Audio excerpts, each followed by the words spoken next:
Welcome aboard, everybody, to this OG55 live show. The Italiano and I, we're going to break down this Bob Iger Q&A.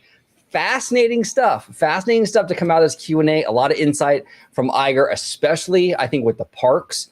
In terms of the streaming stuff, we can also talk about that as well. I'd actually like to do another video, George, with our good friend, Mr. Seymour Duck, who happens to be in the chat right now, about the streaming stuff. But we can touch upon that today as well, if you guys in the chat have any questions. But buckle up, here we go. Let's break down some Bob Iger Q&A on this episode of OG55 Law.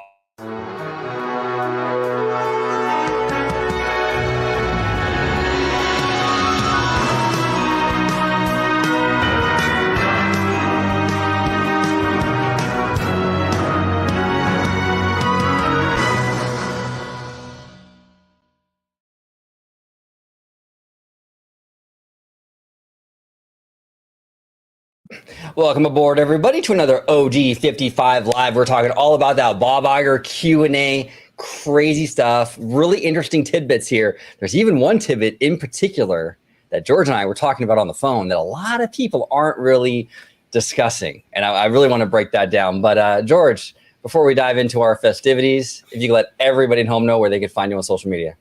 Absolutely. You can find me on X, formerly known as Twitter, at Disney George.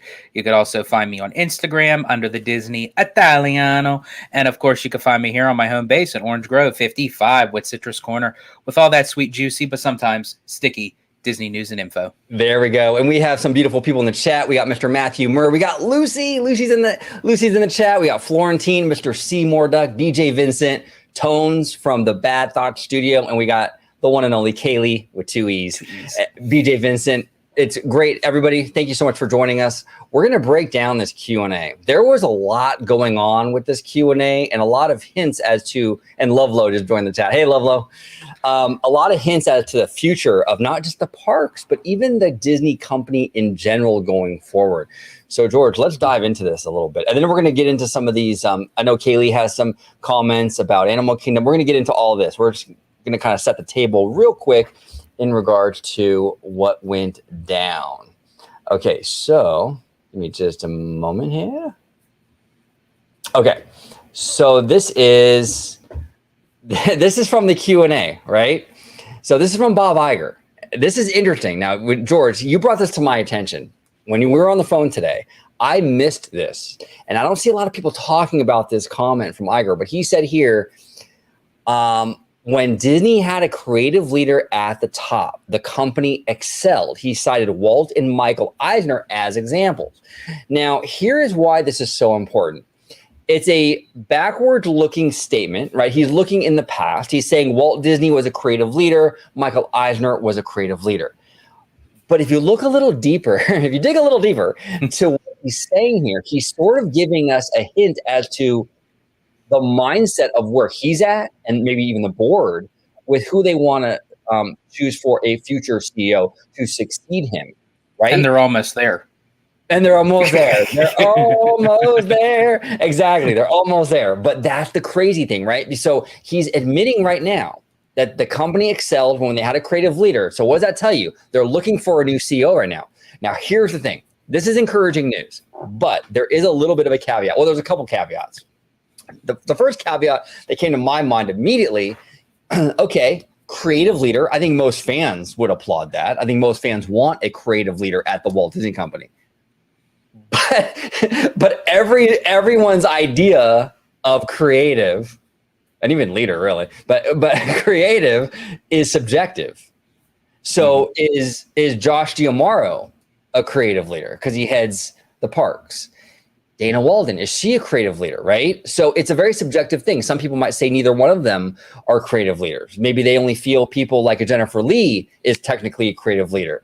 So that's caveat number one. Caveat number two, Michael Eisner did excel the first 10 years. The wheels kind of came off the Michael Eisner hype train the last 10 years. Now, I still have a lot of love for Michael Eisner. I think he's fantastic. I've said on many videos, I wouldn't mind bringing Michael Eisner in, like, to have like a more regular role, more regular presence at the Walt Disney Company. But it doesn't look like that's ever going to happen. But yeah, the last 10 years weren't great for Michael, but he was an amazing CEO overall for what he did for the Walt Disney Company. All his flaws and the last 10 years aside, he did an amazing job. We would have no current Disney the way it is now, as successful as Disney is right now, without Michael Eisner. He was absolutely phenomenal most of the time.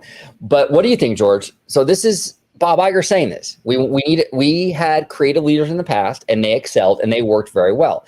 Is this a hint, kind of giving us a little peek into this CEO succession plan as to where their heads are at in terms of who they might choose?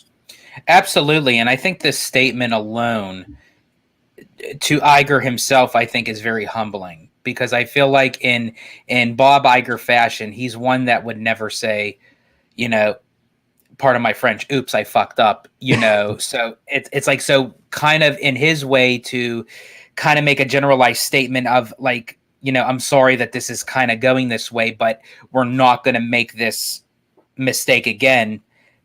Kind of having that knee-jerk reaction of just throwing Chapek into the like the wolves' den, so to speak, and right.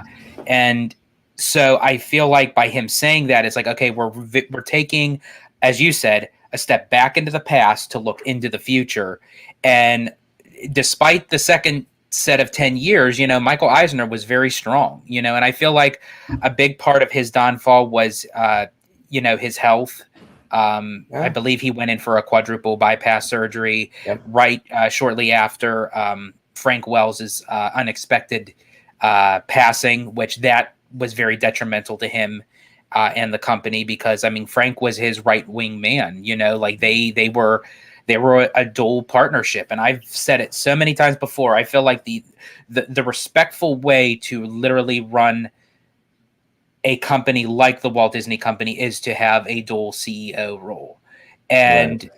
I don't think that that's the route that they're going to go, but it is very refreshing to see that Iger and the board are kind of taking a look at, okay, we don't need necessarily a strict suit and tie business person. We need a creative. And because he quoted to Eisner was one that walked the parks. He was one that put on a Mickey Mouse t-shirt and mouse ears and mingled with the crowd. Michael Eisner had Disney swag. He would wear a Mickey Mouse sweater. He would wear a Mickey Mouse hat. He'd rock a Mickey Mouse tie. Like, he was all in on it. Now, real quick, you did mention Wingman. Speaking of Wingman, we got the one and only Mr. Seymour Duck here with a quack quack. Thank you so much, Seymour. We do appreciate the $5 super chat. We love you, brother. And Seymour, we do want to have you on very soon.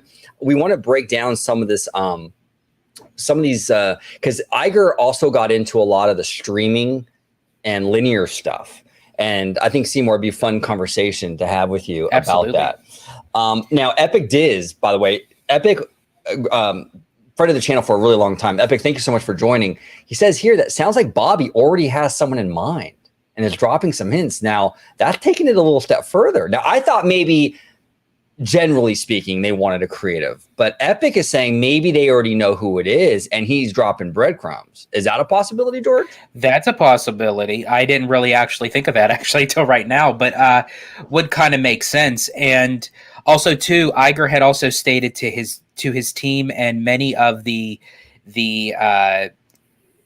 outlets that are part of the Walt Disney Company, he said very boldly, good isn't good enough. It has to be great. So he is literally stepping up and setting the bar to say, okay, if we want to kind of get this back on track, it's like, this is what needs to be done. There can't be no fiddle faddling around. We got to get right down to business. And that statement about Walt and Michael Eisner, that came from a posting from laughingplace.com, which actually timestamps the whole conversation of the Q&A, where they basically timestamped the main points of what was discussed that was asked of Iger, how he responded. So if anyone wants to check out the full spreadsheet, so to speak, it's on laughingplace.com. Absolutely, absolutely. And the lovely Lucy is in the chat. Lucy, thank you so much for joining us. Thank you so much. Lucy here says Disney works best with an equal balance of creativity and business / financial minded, like Walt and Roy. Would love to see co-CEOs. Lucy, yes. George and I completely agree with you. We've talked a lot about this on the channel. That really is the sweet spot for the Mouse House, right? Like, it was founded on that principle, like Lucy's saying, like the Walt and Roy, that dynamic, that push and pull. And even that, I think it was, let me see here, give me one second. I think it was BJ Vincent said kind of similar. Michael and Frank Wells were the best in years. That duality there, Frank and Michael, worked beautifully. Now, here's the challenge with co-CEOs, though. You want to have a creative and a financial that kind of play off each other and kind of check each other and check each other's, power, right? But it's very difficult to like find the right like chemistry, because you want them to get along enough where things get done. At the same time, though, you don't want any one individual to kind of run roughshod over the other one. So it's still a challenge, but ideally that's the way I think you definitely should go. That's funny, because the last time someone checked my power, I had to turn my head and cough. Right. No, weird. Yeah, exactly.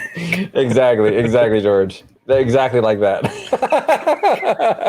And right here, this is from the Boardwalk Times, which again, just like Laughing Place, Boardwalk Times does phenomenal work. Yes. They were breaking down all the bullet points, tweet by tweet. So big shout out to Boardwalk Times. Disney CEO Bob Iger on how well the Disney Experiences business is doing. He said, quote, Shanghai is profitable. Hong Kong is profitable. Paris is profitable. 5 cruise ships are profitable, and 3 more ships on the way. I'm bullish on the business, but I'm also realistic. So he's saying here, look, we got profits all over the place. Okay. But at the same time, and he's excited. He's bullish about the future. At the same time, though, hey, I'm realistic, right? I mean, there's only so much you can kind of do in terms of growth and what have you. What do you make of this statement, George? We talked a little bit about it on the phone earlier, but you were kind of a little bit taken aback by the last part about him saying he's also being realistic. Yeah, there was a statement in the Q&A where it wasn't how it's noted on here, but it was sort of like he made a notion where, again, I don't know if it was lost in translation, if there was a typo onto the website itself where, they're not really looking into investing into the parks, but they're not surprised if investments don't grow over the next several years or something of that nature. To me, the whole thing basically contradicts itself, because everything else it was saying, yeah, we're going to invest in this, we're going to invest in that, we're going turbocharge. So I think there was something there that was kind of lost in translation. I think so too. Yeah, I think what it was trying to say was like, look, we are bullish, like what they're saying here. We're bullish on the future. We're bullish on what these parks can do, but at the same time, we're also realistic, right? We're not going to there's a limit to some of this stuff, realistically. So interesting stuff. And look, I mean, for all the criticisms of the Disney Experiences division, and there are a lot to go around, believe me, George and I have laid these out so many times. We've been very critical of Josh D'Amaro, how he's handled stuff. This division and company overall, it has not been perfect, definitely not. But it's good to see, though, that they're making money, at least, and look, I know that sounds kind of like, oh, who cares if they make money? They're a greedy corporation. Well, if they make money, we get more stuff as fans. So it's a good thing for us too. So you have to give a little and take a little. Exactly. The next thing here on the docket. And really quick, bro, before you continue, I believe it was Lord Jonathan in the chat that had mentioned, are we going to touch upon the future of Walt Disney World? Yes, we definitely are. I know it was kind of based off of the thumbnail, it was only going to be about Disney World. But then again, after everything that was released today by Bob Iger, there's so much more that we're going to dive into, and we thought it would be perfect to do it for a live. So we're just going to incorporate everything else. But yes, we still are going to dive into the future of Walt Disney World for sure. Absolutely. And Lord Jonathan, if you have any questions about the future of Walt Disney World, put them in the chat, because we're going to go through the chat very, very soon as well. We're just going to kind of set the table and kind of bring up some of these news tidbits from what happened today at the Q&A, and then we're going to open it up to the chat and kind of talk about what you guys want to discuss. So if there's something Walt Disney World related that you really want to break down or talk about, let us know. And Jacob Morhar, first time here. Hold on one second. Let me bring Jacob up. We got Jacob in the house, first time here. Thank you so much, Jacob, for joining us. You are welcome here. Like Florentine said, you're part of the Orange fam. Absolutely. So yeah, sit back and enjoy the show, brother. Appreciate you. Thank you so much. So, okay. So Boardwalk Times here says Disney CEO Bob Iger says they are leaning into Moana for its investments into the parks. There's a shocker. Well, I know. I mean, this is a shock, right? This Moana is like crushing it on Disney Plus, right? Look, Disney's looking at those numbers going, okay, we gotta capitalize on this. And plus, it is a great franchise. I love Moana. I absolutely love it. And I love Polynesian culture in general overall. I think it's beautiful. But like George, I mean, for me personally, and I might be completely off base with this because I don't really have any inside information. Mm-hmm. It seems like this is more directed at Walt Disney World and maybe some of the international parks. They might dip into some Moana here in Disneyland. Maybe, we'll see. But I think that Disney World is where a lot of this is going to go. And Lord Jonathan, are you listening? Because this is Disney World related, I think. But what do you think, George? I definitely agree. I feel like the spotlight for Moana is going to be leaning more towards Walt Disney World. They already kind of implemented her into the parks with the Journey. Journey of Water or Into Water, inspired by Moana, that whole 9 yards, which I actually did get to go through that walkthrough. It is really cool. I have to say, I do enjoy it. I personally still feel like that would have done much better in Animal Kingdom. I kind of feel the placement in Epcot, but again, I understand where they were trying to go for by placing that section into Epcot. They already had teased Chris Beatty's concept art at D23 of that possibility that Moana was going to go into the Dino Land area. Obviously, that's off the table. However, that doesn't mean that she's out of Walt Disney World completely. And I believe you just had someone's comment up, Benjamin's, that he read my mind. I believe that it's going to go into that huge expansion plot in Adventureland that sits on the back end right in between Pirates and the Jungle Cruise, because essentially that was where the original Moana attraction was going to go. It's supposed to be a volcano-based type roller coaster that was supposed to kind of, while you were riding the ride, it would be to the sight lines of the Polynesian village. So everything would tie into the storyline of the South Pacific culture.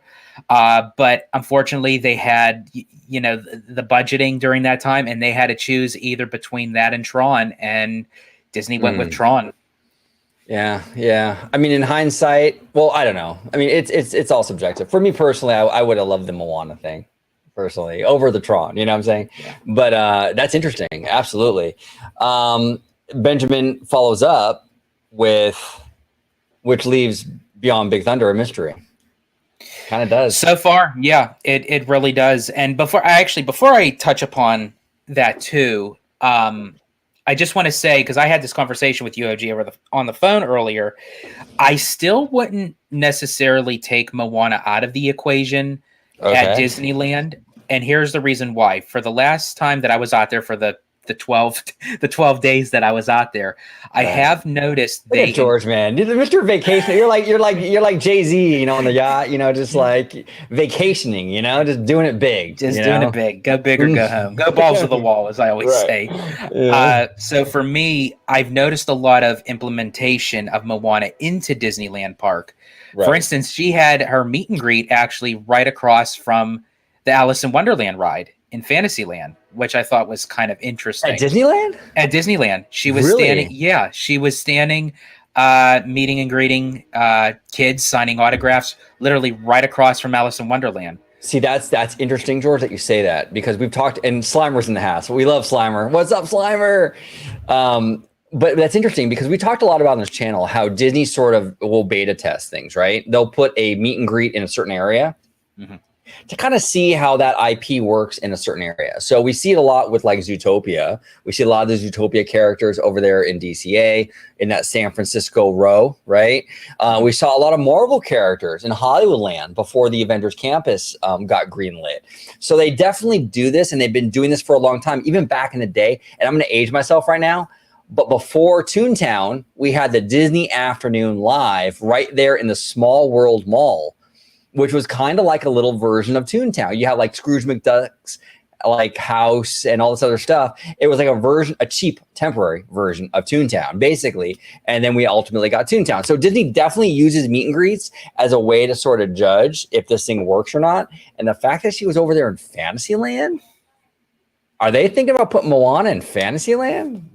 So for me, it's a possibility, but at the same time, I mean, it's not far fetched, because you got to think they do have the motorboat area that can go right off of Fantasyland. You have that god awful Fantasyland theater that's like up in the corner that they could do something with. So there's potential there.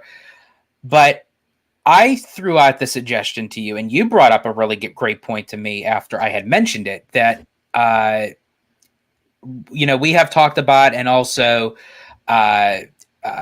Bricky from Hey Bricky, shout out to Bricky, that he had touched upon that in the Stitch parking lot as part of Disneyland Forward, the potential to put in Frozen. And I know that you have a huge kind of OCD about, with Frozen kind of being separated from Fantasyland. But then when I threw the idea out to you, could they put Moana there? And you said that would make more sense, because Moana doesn't really have a strict fantasy kind of feel. And I agree with you. It's like you could put her in Fantasyland, you could put her in Adventureland, or she could actually have enough woman power to actually hold her own land. Well, that's the thing. Yeah, because Moana doesn't have like a clear-cut home. Like, I would say she's more Adventureland than Fantasyland if I were to pick one. But you can craft a new land that would make sense and kind of justify its existence, right? Frozen feels way too Fantasyland for me to be separated from Fantasyland. It just doesn't. For me, you need Frozen in Fantasyland.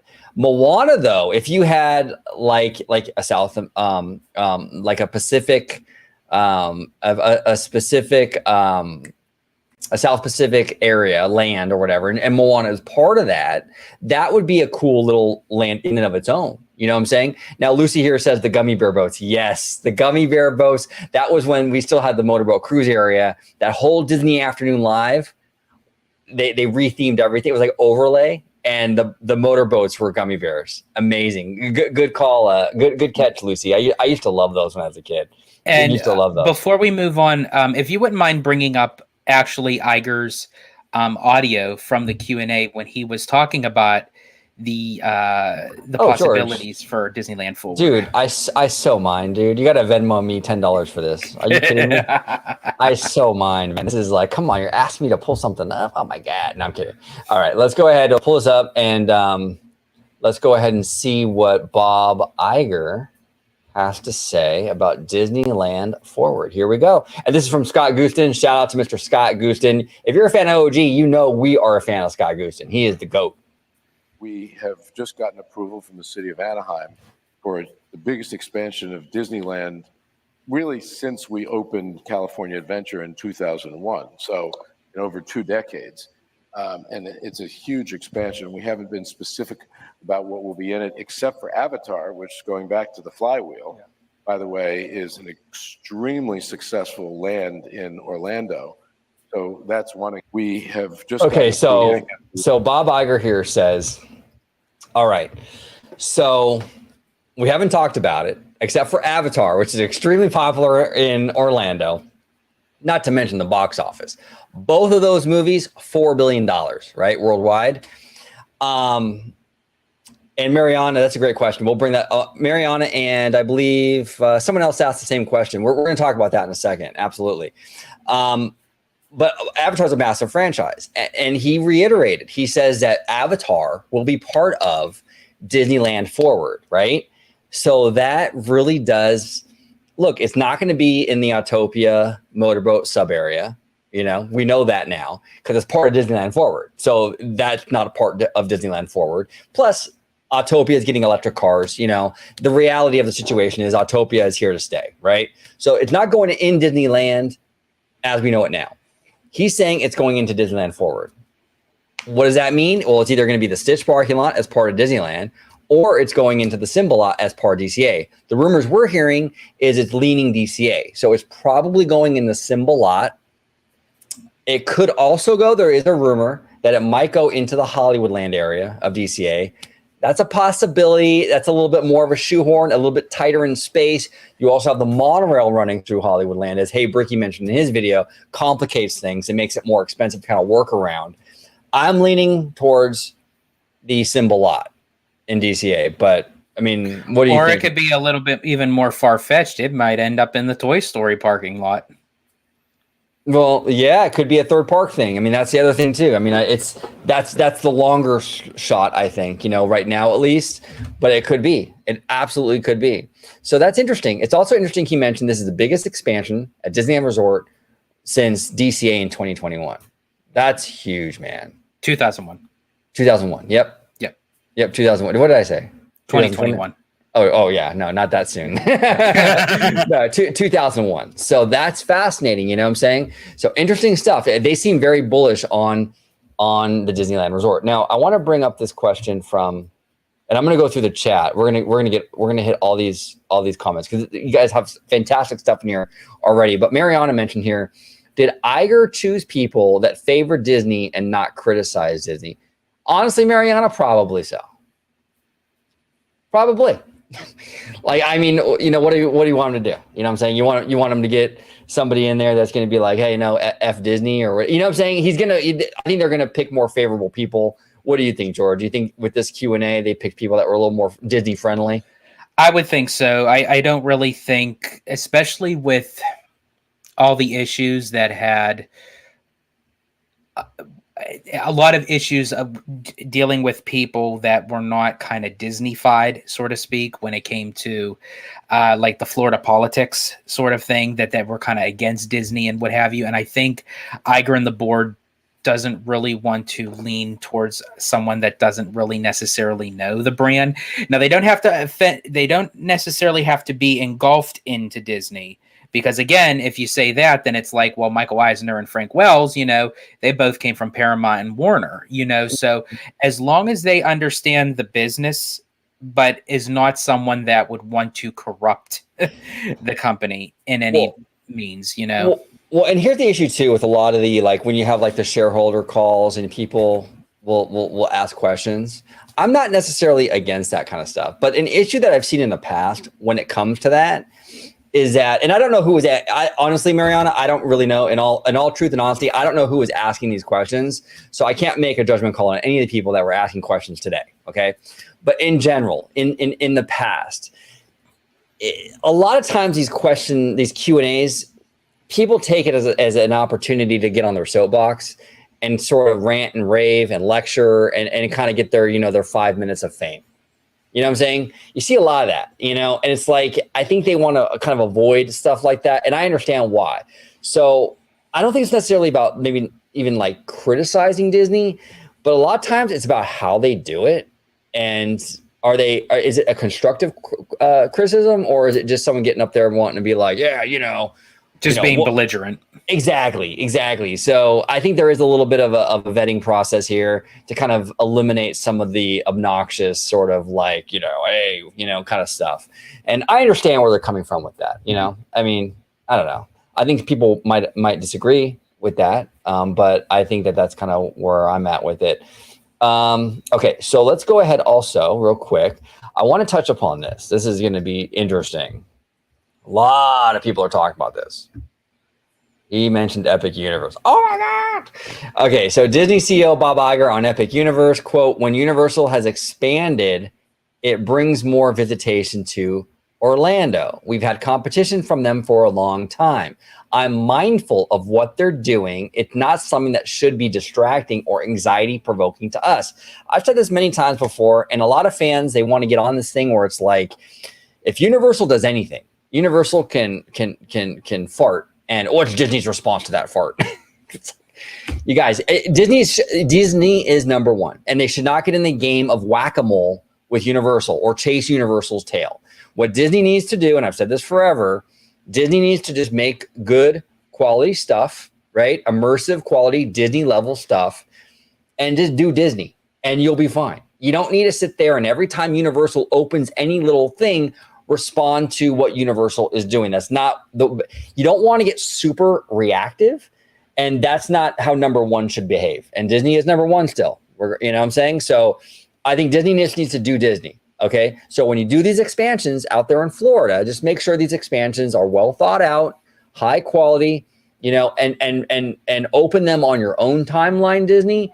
Don't get too bogged down in what Universal is doing, because they are right. And I know a lot of people are sort of poo-pooing this idea that Epic Universe and a lot of what Universal is doing is a response to Disney, but in a lot of ways, it is a response to Disney. Disney's number one.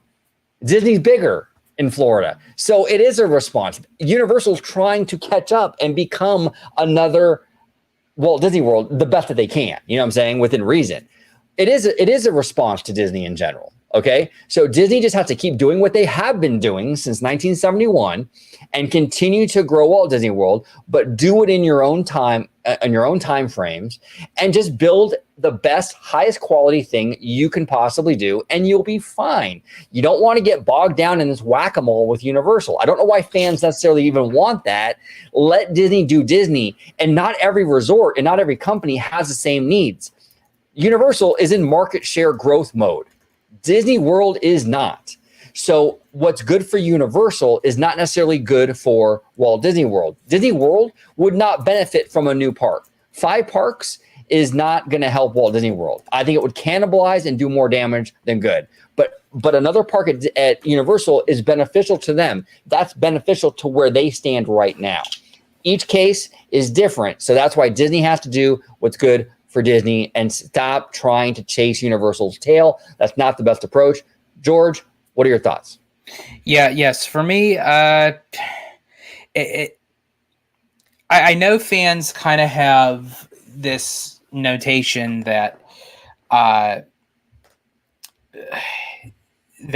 Disney and Universal are these like big-headed rivalry kind of companies, and yes, in a sense they are, but it's good, healthy competition. Competition is good, but I think a lot more within the Disney community and the Universal community and on social media, it became this kind of bigger extremity that a lot of people think that it's more. You have to think, at the end of the day, Disney and Universal are businesses.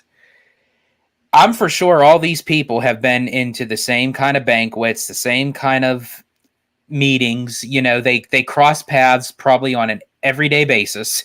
You've even seen Disney Imagineers go back and forth. Scott Trowbridge has been to both Disney and Universal. He's worked on Galaxy's Edge at Disney. He's worked on The Amazing Adventures of Spider-Man at Universal. He worked on Wizarding World. So when people say, should Disney, how should Disney respond to Epic Universe? It's, why can't it be? Yes, it is good, healthy competition, but Disney knows what's best for them. Universal knows what's best for them. So if Universal, makes Epic Universe and it's perfect, in their way, and it's a huge success, go for it. But I feel like that Disney doesn't always have to have a knee-jerk reaction to something, because we all saw what happened when they had a knee-jerk reaction with the CEO. Well, okay, well, exactly. You want to talk knee-jerk reactions? Let's talk studio. Okay, let's talk DC. DC wanted to do what the MCU did, right? DC wanted to do what the MCU did.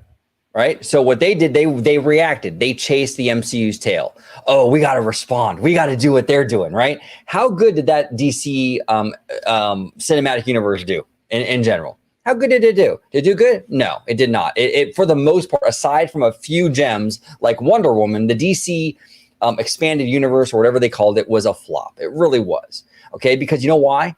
They didn't take the time to do their thing and plot this thing out. What they did was, hey, MCU is successful. Let's go ahead and chase the Marvel's tail, and let's react. Okay, reacting like that, the knee-jerk reactions never do well. Okay, it's never a good idea, and it's the same thing here with Universal. Universal is doing what's good for Universal. Disney needs to do what's good for Disney. There shouldn't be too much knee-jerk reactions here. There shouldn't be too much reacting from either company. Really, what they should be doing is worrying about themselves and growing their own businesses. Okay, that's how you really.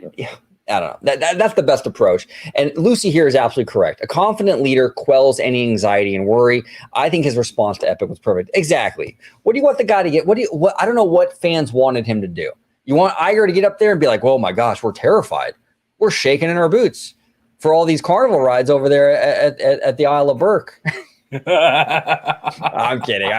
We're shaking our boots with all these carnival rides. What are we gonna do? Bro, that sound, I don't know. That kind of sound a little bit like some hating there. I'm the biggest hater. I hate the way that you walk, the way that you talk. I hate the biggest hater. I hate the way that. Yeah, no, I'm kidding. But no, I mean, in all honesty, come on. You know what I'm saying? What do you want the guy to say? So you got to be confident, like Lucy's saying. And at the same time, I don't even think that aside from just being confident, I don't even think that his comments are off base. Yeah, we're aware of the competition and we're going to do what's good for Disney. That's the right answer. I don't know. I don't know. Mr. Seymour Duck here says, I agree with OG. It's like Disney Plus and Netflix. Disney doesn't need to beat Netflix. It just needs to do what's best for Disney. Exactly.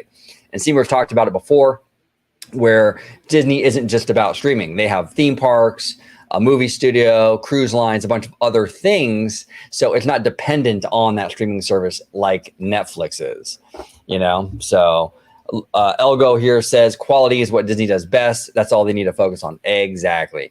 Do Disney. That's all you got to do. You don't got to worry about what Universal's doing. If you get bogged down in what Universal doing, then you're losing yourself, So yeah, Disney, ignore the fans, do what you got to do, instead, don't get reactive. That's the worst thing you can do.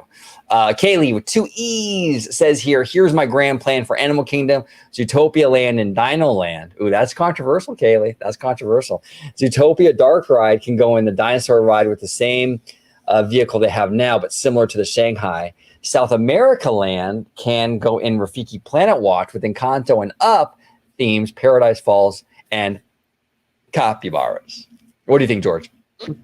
Does this work? So for me, I definitely feel with Animal Kingdom, and actually we're going to be doing another video soon, actually on Florentine's idea with the Nature Springs, because I thought that was just a phenomenal idea of kind of doing a Animal Kingdom version of kind of like a Fantasy Springs, but like with Jungle Book, with Encanto.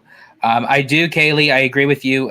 I would have thought, I'm shocked to high heaven and low hell that they didn't decide to put in Up, with Paradise Falls, with it being a South America kind of vibe to it, especially since the Up characters are already incorporated in Animal Kingdom. And it's for me, Up is, I feel like, as I said, it's my top 3 of Pixar films. So, I mean, I would have been ecstatic if they would have incorporated Up into that area. As far as with Zootopia, I think that's kind of, unfortunately, I think that's kind of dead in the water. As far as like with it taking over Dino Land, we're pretty much just going to get that 3D show that's going into the Tree of Life that's going to replace It's Tough to Be a Bug. It's like, yeah, why not put a rabbit, a fox, a cheetah, a bull, everything, just stuff them all in a tree. That makes sense. And a cop car too, right? You got to put that in the tree. Exactly. Get it in there. Absolutely. No, I know it's a little bit of a stretch with that. Absolutely. Florentine here says, I don't think people want a knee-jerk reaction from Disney. It's just a pleasurable way to point out for maybe all the high cost or today's current Disney frustrations. Yeah, and that's the thing too. I've noticed a lot.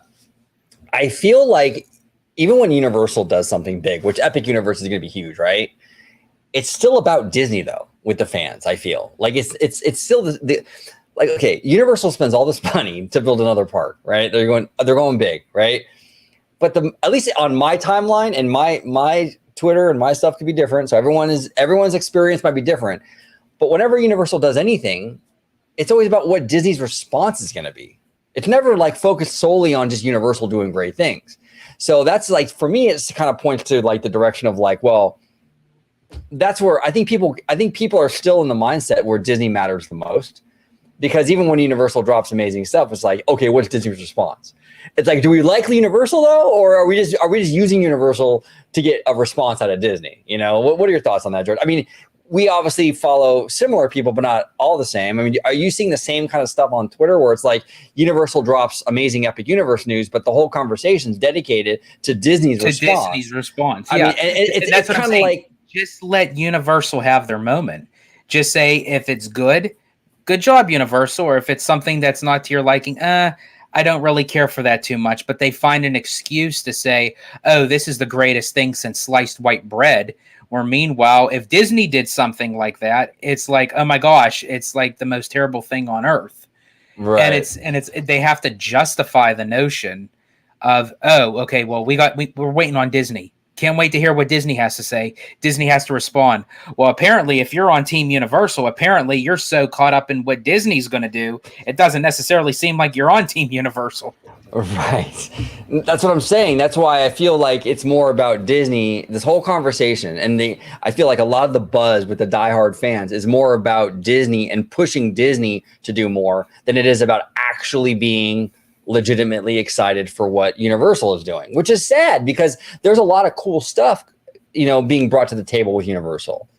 But I feel like a lot of that's overlooked because it's always about Disney at the end of the day. It's wild to me. It's wild to me. And before we move on, I just have to really quick continue to Kaylee's statement. And yes, Kaylee, I am all for the capybaras. You have to add in the capybaras, no matter whether it's in Rafiki's Planet Watch, whether it's in some section of Dino Land, you got to add the capybaras. Actually, to be on to get a little serious, I do hope whatever is official, I do, believe that Encanto and Indiana Jones is going into the Dino Land. I still would love to see some more live animal exhibits being incorporated into that. I think that would kind of set off a little bit of the IP, a little bit. So we're not just saying, okay, it's IP. We're throwing in to what Joe Rohde's vision was for Animal Kingdom. And that was basically to let live animals be in their natural habitat while incorporating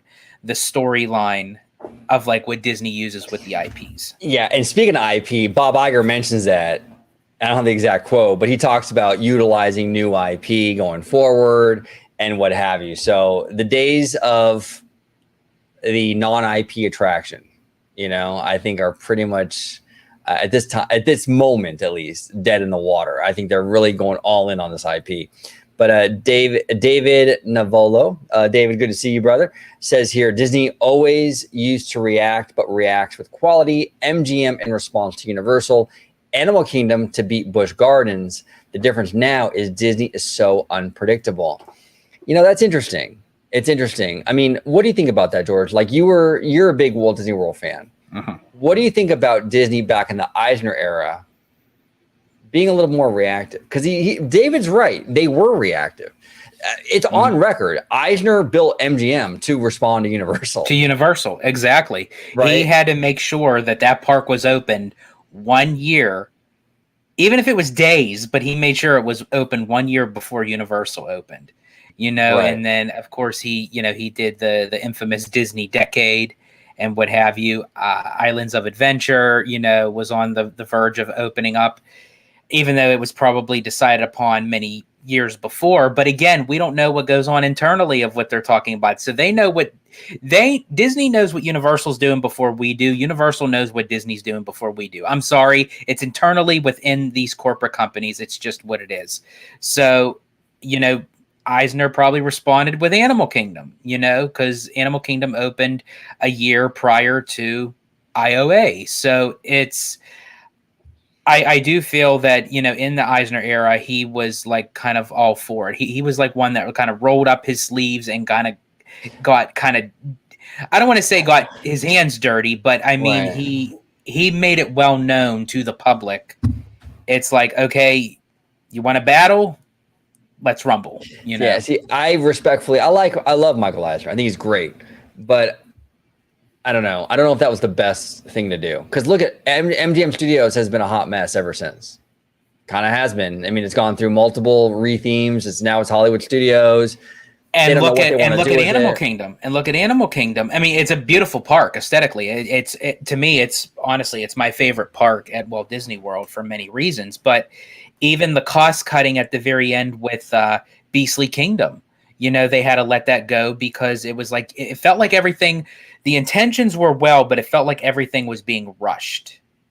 Right. To kind of get to that deadline, because in his mindset, it was, okay, we have to get this out before Universal does, or before you. And I feel like Iger kind of took a step back and it was like, whatever they do, they do. Whatever we do, we do. And it's like, again, you want healthy competition. It does keep you on your toes, but sometimes when you are in full competitive mode, it can come back and bite you in the ass.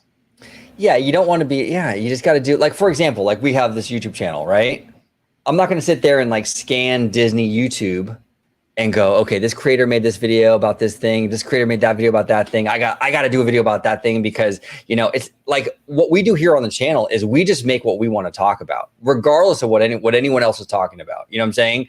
And I think it's a better approach than sitting there and being super reactive to every other creator. And same with Disney. I think that you're better off just kind of doing what's good for Disney. You know what I'm saying? If you think you have a park idea that's phenomenal, do it, but you don't want to do the park because you feel like you have to, because Universal's doing Epic Universe. And that's where I think you lose a little bit of this creative edge and it gets a little bogged down. And you're kind of seeing that a little bit with like Hollywood Studios and like you said, Animal Kingdom. As much as I love it, it was kind of it is going through it has issues though. You know what I'm saying? So yeah, we'll see. But Bad Thought Studio, Mr. Tones, did you watch the House of Dragons season 2 trailer? OG, I have not. I got to catch up. I've been so busy the past couple of days, but I will definitely do that, Tones. I will absolutely do that. That's his very subtle way of saying I don't give a shit. No, it's not. We love Tones. We love Tones. Tones is family, man. We mess with Tones all the time. Actually, hold on one sec. We got actually another Tones comment in here. Right here. Is it true George is flexible? See, this is funny because so a little backstory on this, right? A little backstory on this. Yeah. We were all discussing a future video and dates and times for a video. And George says, I'm flexible. That's where the joke comes in. George, how flexible are you? We all need to know. I will say this though. I mean, my reputation precedes me, but it's when need be, I could be flexible. I'm just saying. There you go. You heard it here first. A very flexible guy. You know what I'm saying? But yeah, Tones, I haven't seen it yet, but I will definitely check that out for sure. Matterhorn Mania. Do you think Disney could ever build a Land of Oz? I don't. I really don't. I think that there was maybe a chance of that, maybe when they had that Oz movie like a decade or so ago, but I don't think it's happening. You think it's going to happen, George? You think we're ever going to get Oz over here in Florida or Anaheim? Or yeah, I think Disney was kind of leaning more towards that.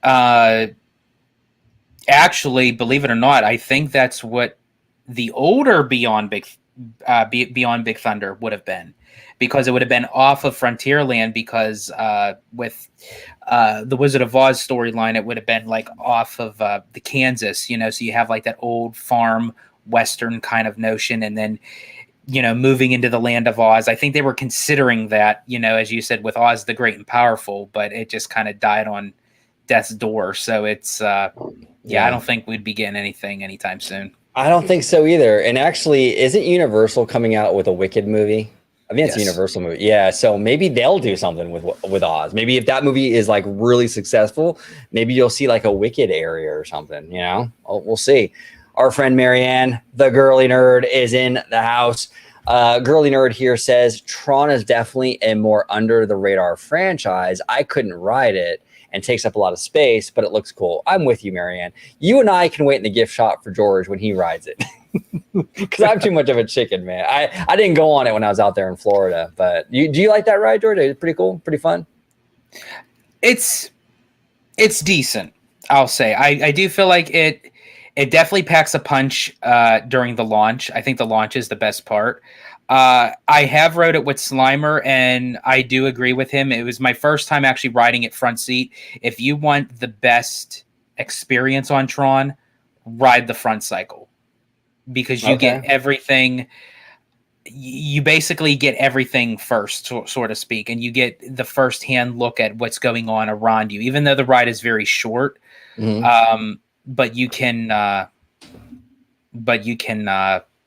get that full immersion of a sense of what the ride was supposed to be for everybody. Not saying that you can't enjoy the ride other than the front seat, but you definitely get a whole different perspective. Okay, let me ask you this, because I've never been on it. I've never been on actually a coaster that you sit like that, you know?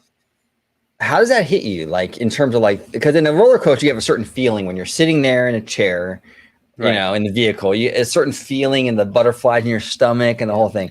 Well, how does it feel when you're leaning up like that? Well, for me, I'm used to being in odd positions going 60 miles an hour, but it's you're very flexible. I'm very flexible. But it definitely gives you. Okay, so being that I'm going down this road, no matter what I say, it is not going to come out good, folks, because you know that I could turn anything into an innuendo. So I do apologize, but it definitely gives you a complete different sensation.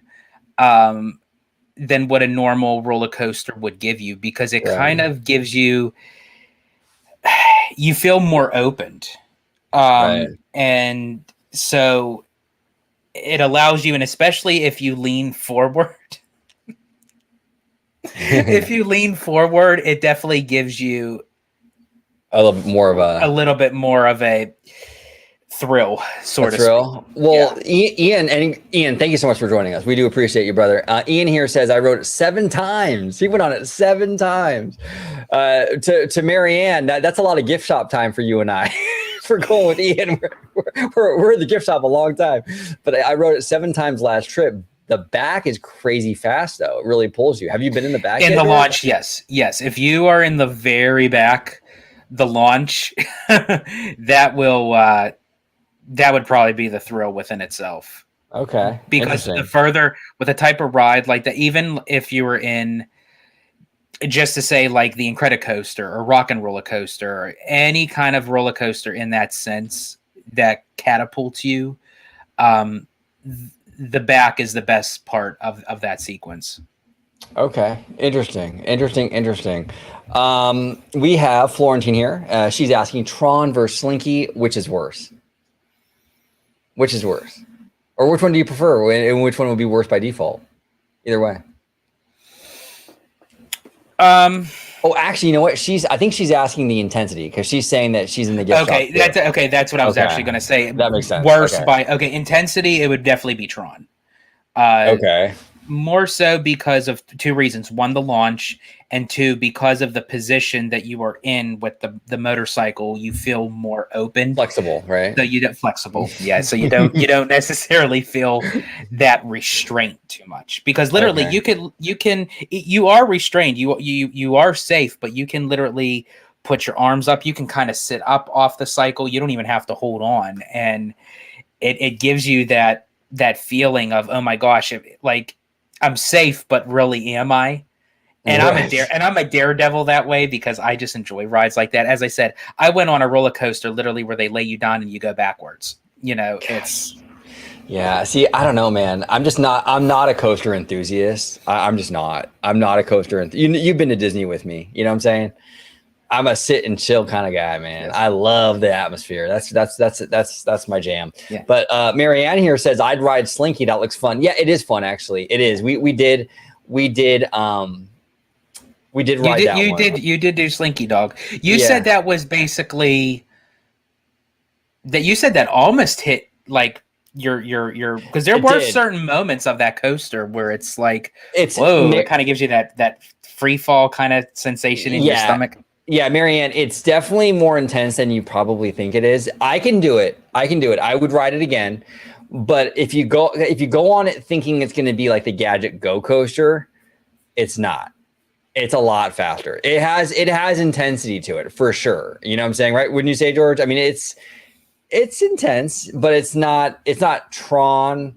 I wouldn't even say it's Incredicoaster. It's not even that crazy, but it's up there though. It's up there.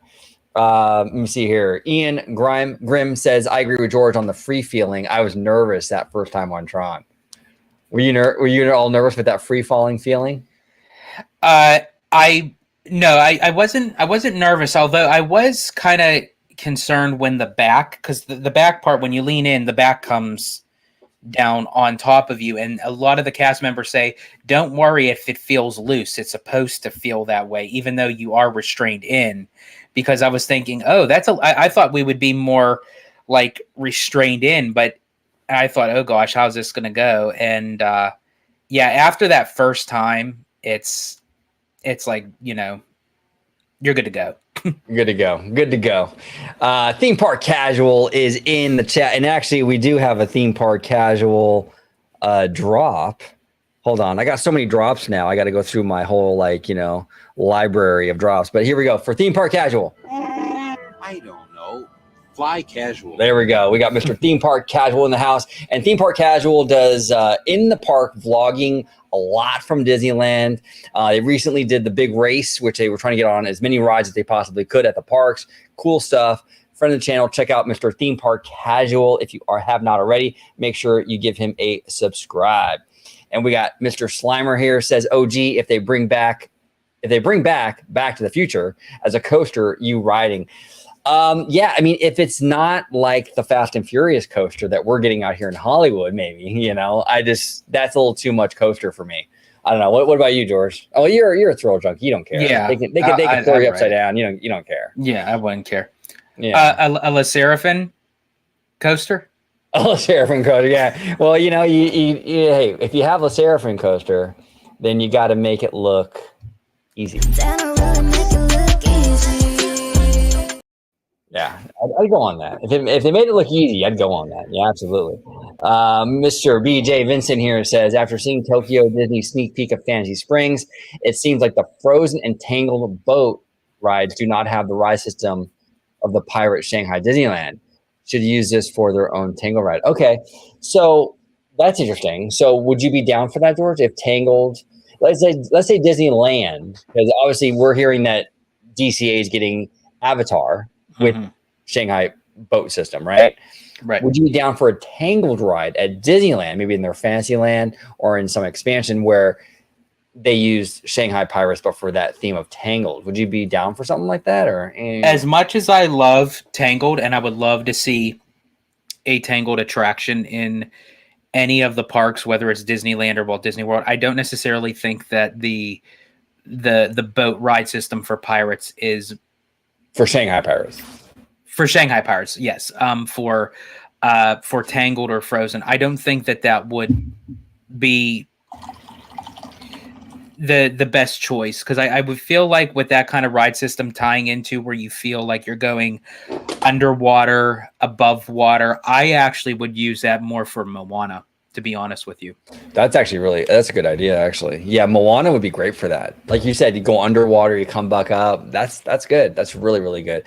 Yeah, and Tangled, I think, is a little bit more of a... I would love to see like a more... I understand like the boat part because of what the Lantern Festival, but for the most part, Tangled is more of a land base kind of attraction for me anyways. I would prefer to see more of a I don't know, I would like to actually see like a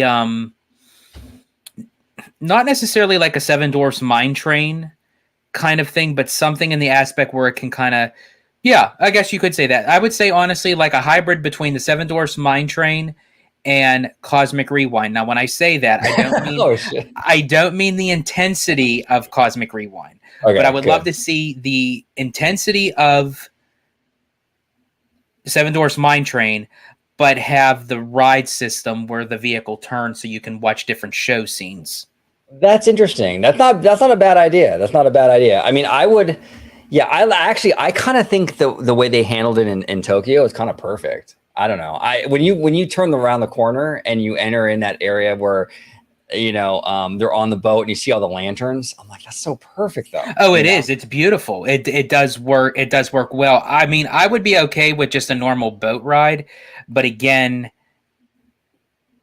I think for me, I would prefer that if you were going to do the Shanghai boat system, because for me, I feel like the Shanghai boat system is too intense for something of something of Tangled. I would do something on a grander scope. Okay, no, that's fair. Yeah, I would agree with you on the Shanghai boat system for Tangled. It's a little too much for that franchise, I think. We got Mr. Theme Park Wizard in the house. Mr. Wizard also has a YouTube channel, Theme Park Wizard. Check him out. He does a lot of Universal stuff. If you're into Universal, you are definitely going to love Mr. Theme Park Wizard. Marianne here says, I think a Tangled dark ride should feel serene. Yeah, I'm in the same boat as you, girly nerd. I think it should be a little more serene. It's a little more of a chill franchise. Well, yeah, see, for that, I actually do agree, like, after, hearing it like that, because I've had people actually ask me, why doesn't Disney kind of have like a love boat kind of attraction, like where couples can go on and just kind of like bask in the, the romantic side. So I could definitely see Tangled as like one of those kind of, love boaty kind of rides. Yeah. I feel you. Definitely something to let your hair down for. Exactly. Well, it was really cool kind of combing through all these ideas, right? Yeah. Disney and their harebrained schemes. Right, exactly. We're going to get as many dad jokes in as possible, as many as we can. Mr. Andre Rand, thank you so much, Andre, for joining us. We do appreciate you. $20 super chat. Very generous of you, Andre. Thank you so much. Hi, OG and the Italiano. What's your favorite ride at any Disney park? Tower of Terror for me. So this is the thing. And My guy. Yeah, Tower of Terror. For me, this is a tough question, Andre. Like, I've actually talked to George about this a lot because I love a lot of different. Okay, how do I say this? I love the Tiki Room. I love sitting there with the music, the whole thing. It's amazing. I get goosebumps every time I go in the Tiki Room. I love it. But then I also love the Indiana Jones Adventure, which is a completely different experience. And my brain doesn't work where it's like, what's better, because I like each of these experiences for different reasons. So, but okay, if I were to answer your question for DCA, if I had to pick one, I'm going Radiator Springs Racers. For Disneyland, gosh, this is tough. I think for Disneyland, I'm probably going Big Thunder. I think that's my favorite. I think over Indiana Jones. Yeah, honestly, I'm more down for Indiana Jones more down for Big Thunder most of the time than I am for Indiana Jones. I think Indiana Jones is a better themed experience, you know what I'm saying, than Big Thunder. But fun factor and like what would I rather ride more? Yeah, it's probably Big Thunder. But again, it's like hard to choose for me because I like things for different reasons. Like I said, Tiki Room is amazing to me, and I love Indiana Jones, and I love Big Thunder, but I like all these things for different reasons. So it's really hard for me to pick one over the other. But if I had to, it'd be Big Thunder and Radiator Springs Racers. What about you, George? So for me, as far as Disneyland goes, the Disneyland Resort, DCA, definitely hands down Radiator Springs Racers. Disneyland Park, I would do Indiana Jones. For Walt Disney World, Magic Kingdom, I would do Big Thunder, definitely. Okay. For Epcot, Cosmic Rewind, hands down. Cosmic Rewind. We are so different on that one. Wow. Yeah, I know. Hollywood Studios. Andre, I have to go with you. It's definitely Tower of Terror. My favorite rendition of that ride at any Disney park thus far that I have seen or have been on. Shots fired at DCA. Shots fired. But I love Mission Breakout. I do love Mission Breakout as a separate thing. But when it was Tower of Terror, I definitely had my issues with it for sure at DCA. And then Animal Kingdom.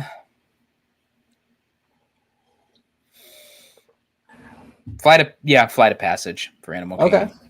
Okay, cool. Yeah, Flight of Passage is amazing. Absolutely amazing. That was definitely, oh man. See, I don't want to speak too soon because I was thinking, okay, for Animal Kingdom, Flight of Passage is my favorite. But then I'm thinking the Kilimanjaro Safari, like, oh man, that's like amazing though. I don't know. See, it's hard for me to choose. I can't choose. Which was actually funny because we went on that twice. And we went on it when it was kind of raining. It wasn't like full, it wasn't downpouring, but it was like raining. The animals were more active. Yeah, they were. Yeah, they weren't flexible like you though, George, but they were active. Mr. Theme Park Wizard with a $10 super chat. Mr. Wizard, thank you so much for the super chat. And again, Mr. Wizard is on YouTube. Check him out, especially if you love Universal. He is breaking it down all the time. Great content by Mr. Wizard. He says here, I want a love boat ride for my fiance and I. Oh, look at George. Giggity. I mean, look at George. I'm so used to saying Well, George. of course. But yes. Well, of course. I mean, I would be doing the same thing of what you were talking about. So yeah, that would definitely. Are you his fiance? Did I slip? Yes, you and Wizard would make it'd be so cute. It'd be so cute. Well, No. well, you know what? It's actually funny that you say that because we were, I forget where we were. It was either Disneyland Park or Universal. It was one of the times, and we were walking somewhere. No, it was Disneyland. We were over by the I think it was the Plaza Inn, and we were walking, and he actually thought at the moment, because he wasn't looking, that he was grabbing his fiance's hand, when he actually ended up grabbing my hand and starting holding it while we're walking down the Plaza Inn. And I'm like, what the? And he went, oh my gosh. He's like, I'm so sorry. I was like, and he said, I thought you were Elizabeth. And I said, no, do I look like Elizabeth? And he paused and he said, well, he said, you do have very soft hands. Yeah, you do, George. You're very soft, very soft. That's hilarious, absolutely hilarious. But Wizard, that would be pretty great. A love boat ride for you and Elizabeth would be absolutely amazing, absolutely amazing. And Wizard here says that he does remember that, and it was very funny. That's hilarious. That's actually my first time hearing that story. That's pretty good, man. I like that. Lucy here says my favorite rides change daily. Thank you, Lucy. Like we're on the same wavelength. I am the same way as you, Lucy. I have such a hard time deciding. It's like, how do you choose? How do you choose? You know what I'm saying? I mean, I know the ones I don't like, and that's pretty consistent, you know? But if you're telling me to pick one over the other, and another thing too, it's really hard, is like, it depends on what mood you're in. You know what I'm saying? Like if I'm feeling a little feisty, you know, I'll hit a big, like, you know, a big thunder. Jumping jellyfish. Jumping jellyfish, yeah, exactly. And you think we're joking. You think we're joking. No. I was on that thing going, wait a minute. Whoa. That's a funny thing too. That was my idea. I'm like, oh, let's do this one, you know? Yeah, you're like, you know, I'm feeling just, you know, jumping jellyfish. You're like, yeah, I'm like, yeah, what, yeah, like, why not? And then you're like, then as soon as it like shot up, and you're like, whoa. I'm like, I don't feel safe. I need an adult. I don't feel safe on this thing. We're gonna fall out. Oh my gosh! And then really quick, and then Ian had mentioned that he thought that I was actually going to mention Everest. Is my favorite. That's a good one, though. What's funny, Ian, is actually that's what actually hesitated me when I was about to say Flight of Passage, because I was going actually back and forth between that and Everest, because I do love Everest. No, me too. Surprisingly, that's the funny thing, because, like I said, I'm not really a coaster enthusiast. But that ride, I mean, it's fast, right? It's intense, but it's not. Yeah, it's not crazy though, and not crazy at all. Everything felt mellow after Cosmic Rewind. To be honest Yeah. with you. I mean, to be completely honest with you. And then Lord Jonathan says, like right after Wizard? nope, not that one. It was the one right after his theme park wizard super chat when he said, I believe he was referring to his favorite ride. It was a great movie ride. Yeah. Sorry, recipes. Lord Jonathan, honestly, I don't even get me started on the great movie ride because I can go like a whole rant. Like I could do the rest of this live show on the rant for the great movie ride. However, hold on. I actually do have some audio of George talking about Disney and them removing the great movie ride. Here we go. Let's tap into some audio from George talking about Disney's decision to remove the great movie ride. I'm the biggest hater. I hate the way that you walk, the way that you talk. I hate the way There you go. There you go. I was such in a mood that day. I had to put it in the song. You know what I'm saying? I'm the biggest hater. I hate the way that you walk. Yeah, man. Yeah, that was you were passionate that day, dude. That was intense. I was feeling it. But it's funny that I was actually having a conversation with Slimer, and as of right now, he's still going to be joining us for the show that we're going to be doing, talking about more of Walt Disney World, and he actually had a very interesting take on the great movie ride and how it possibly can come back if Disney wanted to do it, and how he would do it at Hollywood Studios. So we're going to kind of dive into that when he's back on the show. So definitely look out for that, because I'm not going to spoil anything, because it's actually quite genius, to be honest with you. Interesting. Florentine here says, my most favorite rides aren't in the parks. Skyliners and monorail. Wow. That's interesting. That's very interesting. I could see it, though. I could see it. Do they rank up there for you, George, like monorails and Skyliners and stuff? I mean, in terms of attractions? I enjoy the Skyliner. I really do. It's very peaceful because they let the air kind of pump through into like the Skyliner box seats and everything. When you're up there, it moves just enough speed where it gets you where you need to go. Right. But it's not super slow. It's not super fast.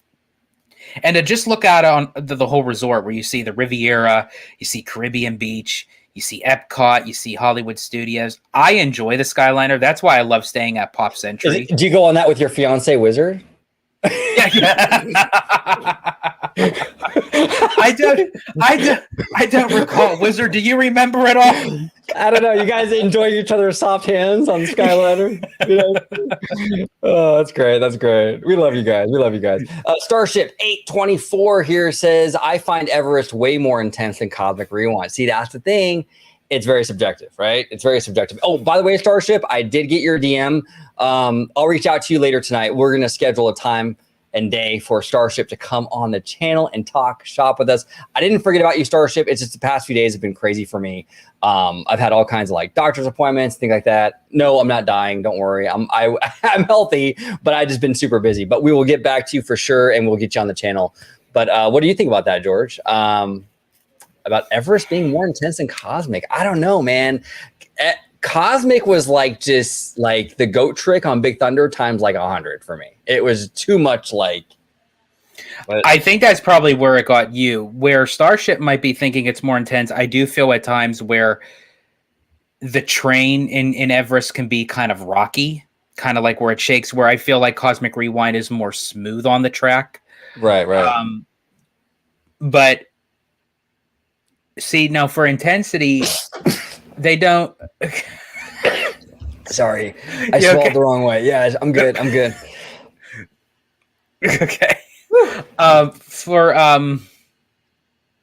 I could have went completely somewhere different with that, but I'll be a good boy.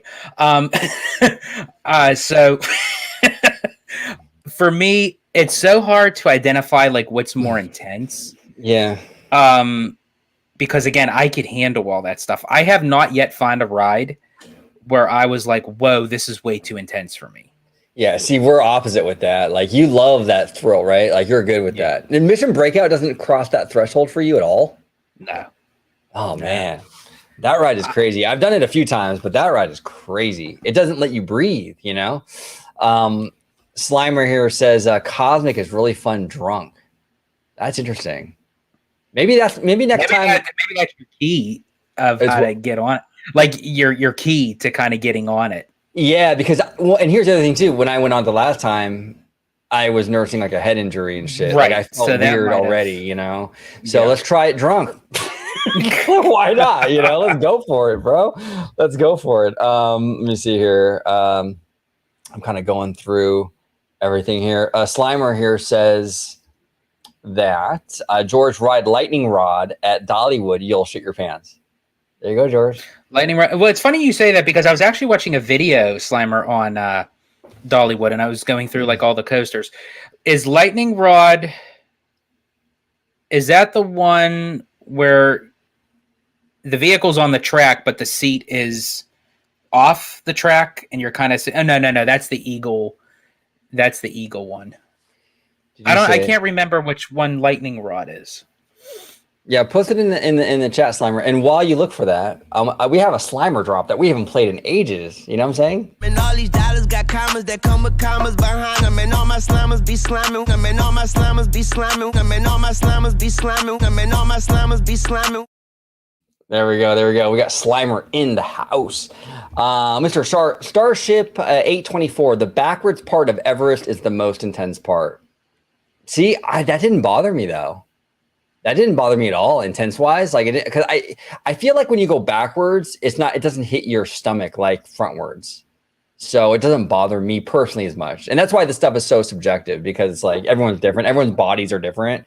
But for the backwards stuff, I didn't mind that. And even the Cosmic Rewind, when you do the backwards, it didn't bother me. What about you, George? You think it's more intense or it doesn't really matter either way? It doesn't for me, but I could understand where Starship is coming from, because if you sit in the first seat on Everest, you'll feel the most intense when you're going backwards, because again, it's pulling you, and you would essentially, even though you're the first seat, you would be the last seat going backwards. Right. Okay. Yeah. Interesting. Very, very interesting. And Starship follows up with, I went on a couple of really intense coasters at Hershey, and they're fun, but they're short. Now Starship, Hershey, you were in my neck of the woods there. Now, Starship, are you in Pennsylvania? I mean, if you want to share that, you don't have to if you don't want to. But I'm curious because George over here is. So that's interesting. That's very, very interesting. Oh, he's from Jersey. Okay. From Jersey. From Jersey. Nice. Can't you see him walking here, huh? Can't you see him walking here? Oh, man. That's wild. Awesome.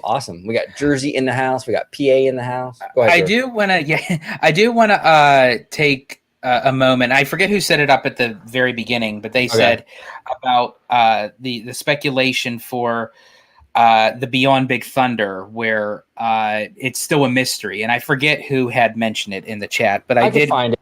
I can find it. Go ahead, and I'll find it. Yeah, so I did want to touch upon that a little bit, because obviously it's still speculation, but I do feel that something big, and of course they had teased about that, Josh D'Amaro and even Bruce Vaughn, that this is going to be the biggest expansion in Magic Kingdom history in the park thus far. It's going to be bigger than New Fantasyland.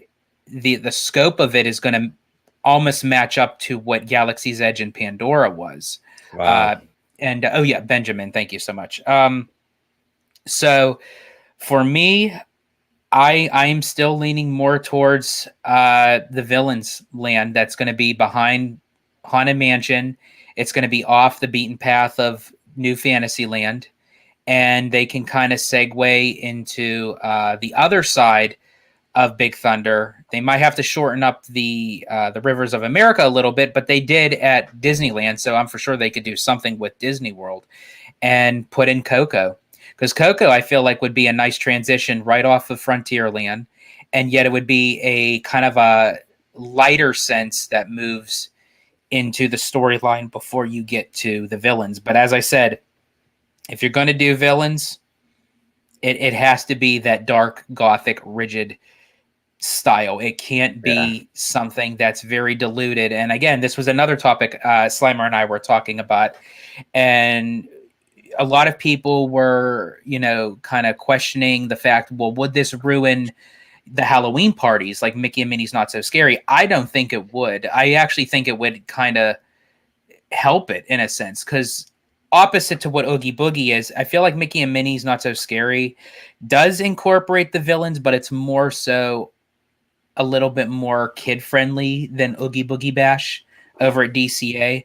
So I feel like having a permanent villains land, you can go very extravagant with Villains Land during the Halloween season, where Slimer suggested you can kind of have character meet and greets during the day that kind of have more of a lighter sense, like villains like Captain Hook, Lady Tremaine and the Stepsisters, the Big Bad Wolf from the Three Little Pigs. Then as it moves into nighttime, you can get more of the darker villains. You can get Maleficent, you can get Hades, you can get Jafar. Get Chapek, yeah. Yeah, of course, yeah. Now, Slimer here actually brought this up earlier on the show, but it's a great comment. So we were talking about the comment from, hold on one second. Let me actually bring it up because I thought this was fascinating. This is what he's referring to. And we were speculating. This is what Bob Iger said today. When Disney had a creative leader at the top, the company excelled. He cited Walt and Michael as examples. Now he's referring to Walt Disney and Michael Eisner. So we were speculating, George and I, okay, what does that mean though? Is Iger trying to signal to us where their mind is at when it comes to the succession plan for the next CEO? And I think it is. I think this is a huge, I'm surprised a lot of fans haven't brought this up because I think it's a huge signal as to where their head is at with this. But here's the thing, like I said, the caveat is creative is very subjective. So Slimer here mentions Hugh Johnston is a creative businessman, right?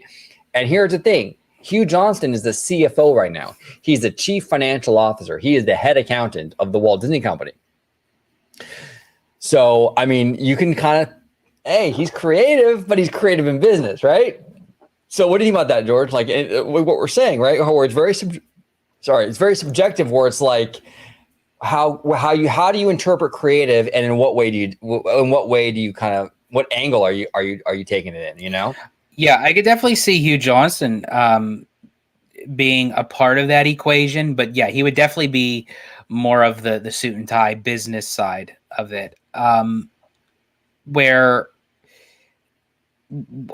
based off of kind of like what Iger was leaning towards. I think he wants more of a creative in the front end, but can still know how to do business in the back end. And right now, I still feel like if they're going to go with someone internally in the company, that still put eyes on Dana Walden and Josh D'Amaro. I feel like those are the two that are kind of the front runners, kind of going head to head for many different reasons. Now, I have my questions about both of them, especially in terms of D'Amaro. I have my reservations. There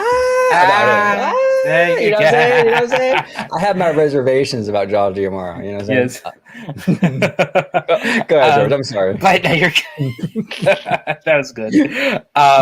But actually, yeah, to me too. I actually have my reservations on him as well because I haven't really seen him do anything at the moment, even as chairman of experiences. So again, if we're not getting any of that notion coming from him, how in the hell is he going to do this as CEO? Unless Iger sees something in him, behind the scenes that we haven't seen so far. But I think D23 is going to be very telling.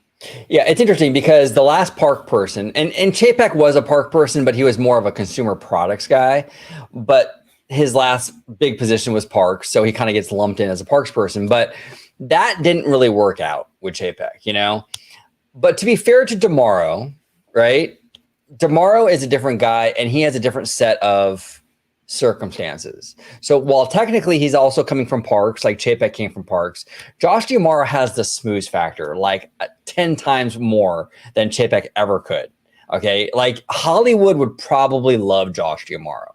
You know what I'm saying? Yeah. He would rub elbows with all the Hollywood elites and all that, and he would be fine. You know what I'm saying? And that was one of Chapek's biggest Achilles heel, was the fact that he wasn't able to really do that. You know what I'm saying? So it's possible, Daddy Josh comes in and he does really well in this position.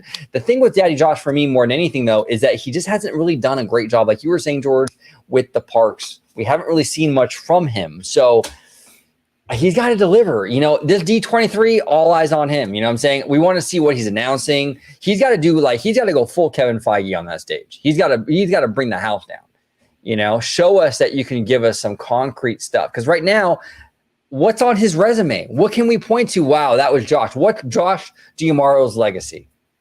I can't think of anything. I mean, Tom Staggs, he left with New Fantasyland and Galaxy's Edge.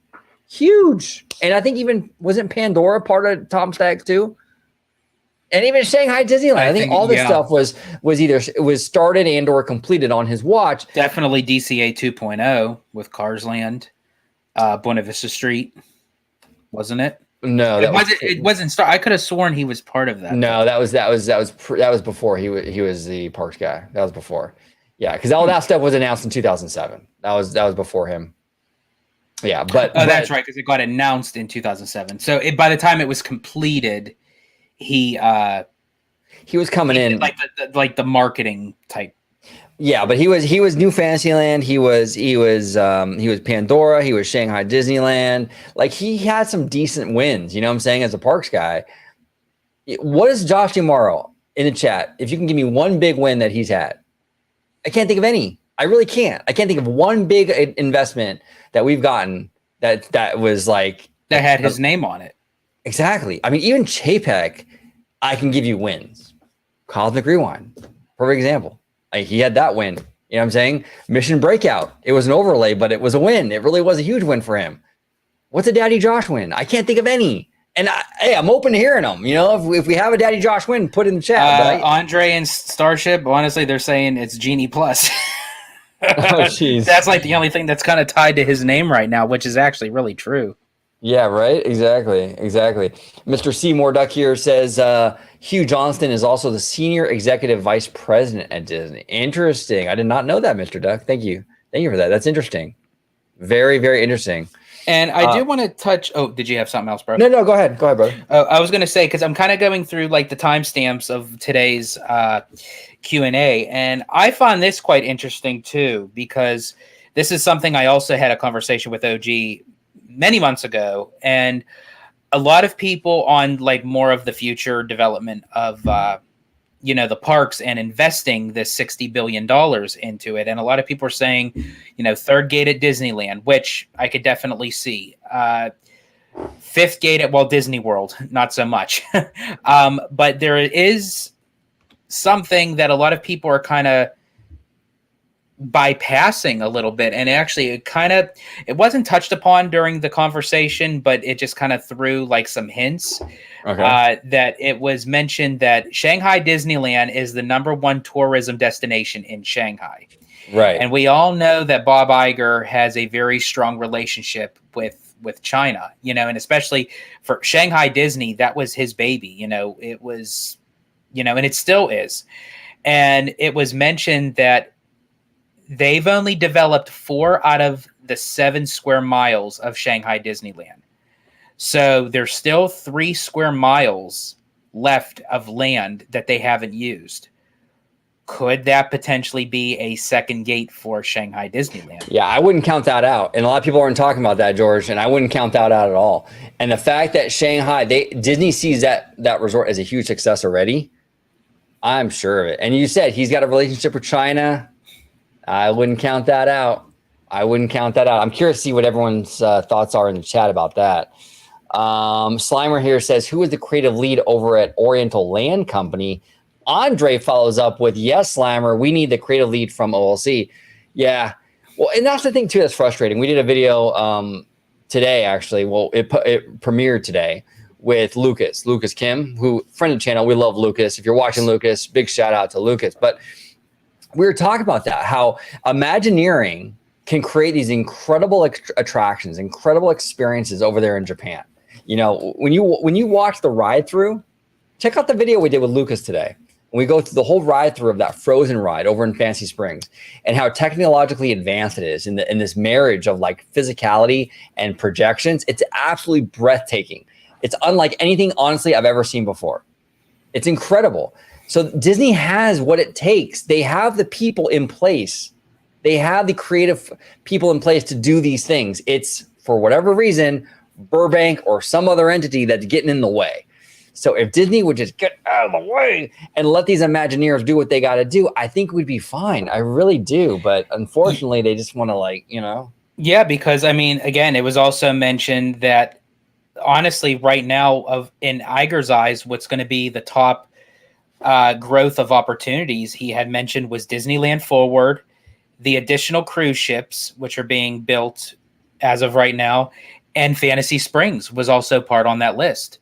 So, I mean, that's very telling. When you have a big project like Disneyland Forward, you have these cruise ships that are part of a global cruise line industry, which actually the cruise industry is booming right now. It is doing very, very well. And, but you're going to put Fantasy Springs part of an international park. I mean, based off of what I've seen, I could definitely see it going up against to the same level of what Disneyland Forward is going to be and the Disney Cruise Line, because I feel like that land just put Disney in a whole nother category as far as storytelling goes. Oh, absolutely. Absolutely. And that's what I'm saying. A lot of Universal fans got mad at me, right? Because when we did that Isle of Burke video, right, George?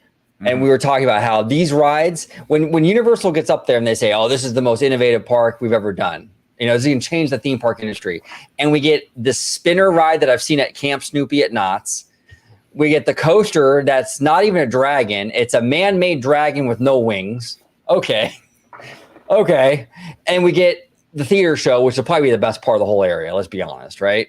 But there's not a whole lot of innovation in this land. It's a bunch of carnival rides and coasters and things like that. And people get mad at me. And a water ride from Legoland, Go watch the dark ride that you're looking at. Go watch the dark ride that coming out of Japan for Fantasy Springs and see what innovation really looks like. That's innovative. Now, I'm not writing off Epic Universe. I'm not saying that. I'm just saying from what I've seen so far, I'm not seeing a whole lot of wow, oh my God moments. I mean, I've been on most of this. I mean, I've been on Mario Kart already. Cute ride, but it didn't blow my mind. And George didn't like it at all, but it's not mind blowing. It's a cute C+, maybe D ticket, right? What do we look at? The Isle of Burke is a lot of spin rides and a coaster, right? I mean, there's not a whole lot here, that I'm seeing that's blowing my mind. The stuff that we're seeing in Tokyo over in Fantasy Springs, those are dark rides. Those are stuff that I think changed the game. And I haven't seen anything like that from Epic Universe. Now, that might change when we see more from Donkey Kong, which is actually the thing I'm the most excited about, which looks awesome so far from the aerial shots. That might be amazing. The Harry Potter thing will probably be amazing. Dark Universe, probably really cool ride in that as well. But so far, it's just a bunch. It's a bunch of kind of off the shelf and big steel giants. Starship is right. Epic Universe looks like it has way too many coasters. Yeah. So people will say, well, Universal, they're such a great value. Yeah, if you like roller coasters. I'm not into that though. I've seen it so many times on the show, even when Disney does them. I don't like those big steel roller coasters or even Cosmic Rewind. So am I getting my money's worth at Epic Universe? For what? The theater show over at How to Train Your Dragon Land, the Donkey Kong ride and the Mario Kart? Is that enough for OG? Probably not. I don't know. What are your thoughts, George? And a lot of people can say to the notion, well, OG, if you're not going to go on the roller coasters, that's fine. But you said you were going to be, you're more of a, sit down, relax, chill, that's fair. The sights kind of thing. But here's the thing, though. And this is where, yes, they may have good sights with Donkey Kong, with Dark Universe. I almost said Monsters University. But Universal has this kind of fast-paced movement when you go to Universal. It never really gives off the vibe to say, okay, find a bench, sit down, enjoy the atmosphere. Right. It doesn't throw off that vibe. And I'm not saying that's a bad thing, but for people who want to have that experience, I feel like Disney has that more ambiance feel that you could just sit down and relax and look at the surroundings around you. It's a great point. So what you're saying is yeah, I'm a chill guy with Disney parks. I sit on the bench and hang out and soak it in. Universal doesn't really even offer that, is what you're saying. Yeah, it doesn't throw off that vibe to say, "Hey, yeah, sit down and kind of chill and watch the ambiance." You know, you see the Mark Twain passing by, you see Different. Big Thunder off in it's a completely different feel. It's a completely different feel. Exactly. It's a much younger, skewed, thrill junkie kind of experience. It just is. And if you're into that stuff, oh my God, it's great. You know, Ian over here says, I think the best ride at Epic will be the Monsters Dark ride. Probably true, actually. Otherwise, I agree. Too many coasters. Yeah. And even the stuff at Universal that isn't a coaster, it's still throwing you around and whipping you upside down and all. Like, for example, Forbidden Journey at Universal. It's not a roller coaster, but it's like, for a lot of people, are you going to bring your 85-year-old grandma on that? Probably not. Probably not, you know. Florentine, do we see Epic Universe as Disney Sea level or definitely not? No. I personally, not even come close to it. Not even close. I would agree with George. Not even close. Because at Disney Sea, you don't see a bunch of just steel roller coasters out in the open like that. You see none of that. You know what I'm saying? I mean, they have a roller coaster. They have the what is that? The Journey to the Center of the Earth thing. Center of the Earth, but it's designed inside where, it's covered by like the volcano, like an erupting volcano. So it's actually themed. Okay. Yeah. Okay. You know, and that's the other thing too. And I've criticized and people get all mad at me about, where it's like Universal loves these outdoor roller coasters because all you have to do is theme the queue, right? They have permission not to theme the whole thing because it's a big steel ride. What are you gonna do? Put it in a big show building? You know, give them a break. You know, so they get permission to just theme the queue, and the rest of it just goes out in the open. And again, that's cool. But for me personally, that's just not really as Austin Powers would say, it's not really my bag, baby. Mr. Seymour Duck here with the $2 super chat. Thank you so much, Mr. Seymour Duck. Don't worry, there's the Yoshi ride for you, OG. There you go. Exactly. I can sit on the Yoshi ride for 7 hours and get my money's worth. Absolutely. Having a beer. Absolutely. Slimer here says, I hope Epic Universe is on Disney Sea Universal Beijing level. Yeah, that's the hope. It really is. I mean, if they can do some top notch, like Disney Sea level, even Universal Beijing. Wasn't it Universal Beijing that had that really dope, like, Jurassic Park or Jurassic World ride? Yes. Yeah. See, that's okay. That's impressive. Okay. I haven't seen that yet. And I'm saying yet, big asterisk, yet from Epic Universe. A lot of what we've seen, Isla Burke, Mario Kart, these are not that level. Go ahead, George. I do apologize, brother. No, I was just going to say, Peter and Kitra just released a video of them going to Universal. And Peter had actually put out, by the way, from for all of you who don't know, from Ordinary Adventures, you know, Yes. They're phenomenal. You met Peter. I actually met both of them. I met Peter twice and Kitra. We were having a conversation over by the entranceway to where Critter Country was, and that's when she was starting to tell me about the Big Owl statue over at Grizzly Peak and what that could be, hinting at. And we were just talking about a whole lot of things. But Peter had posted today. People are asking him, what would you prefer, Shanghai Disneyland or Hong Kong Disneyland? And they said, honestly, we would arguably say it was Universal Beijing. Wow. Dude, that Beijing Jurassic. I jumped on their video. Kitra's reaction, just walking through the queue line where you have this huge statue of oh gosh, the character's name, the old guy. They got the white hat and the cane. Yeah, I forget. Everyone, someone in the chat, I know one of you have to know. I'm like drawing a blank. It's like at the tip of my tongue, but just the scope of the queue, and then the ride itself is like beyond. That's epic. Yeah, that's epic. Not a fucking yellow track coaster that's called Star Chase, Starfall Races. That to me that's not epic. You want to give me something epic? Give me a ride that a dino is chasing me and I feel like I have to run for my life. Thank you. That's exactly. epic. Exactly. But it's taboo to say that. If you criticize Universal, it's like it's met with all this pushback. It's like it's okay to acknowledge, hey, you know what? Maybe this could have been cooler. This could have been better. And if you're going to push the narrative out there, and Universal's pushing it, this is the most innovative, technologically advanced park we've ever done. It's going to change the industry. Well, I'm going to hold you to that, Universal. And if I'm going to get a bunch of Camp Snoopy rides over in How to Train Your Dragon Land, I'm sorry, I'm not impressed. That's just how I am. Lovelow. Yeah, that's it. Dr. John Hammond. That was, I couldn't think of his name. Thank you, Lovelow. Thank you.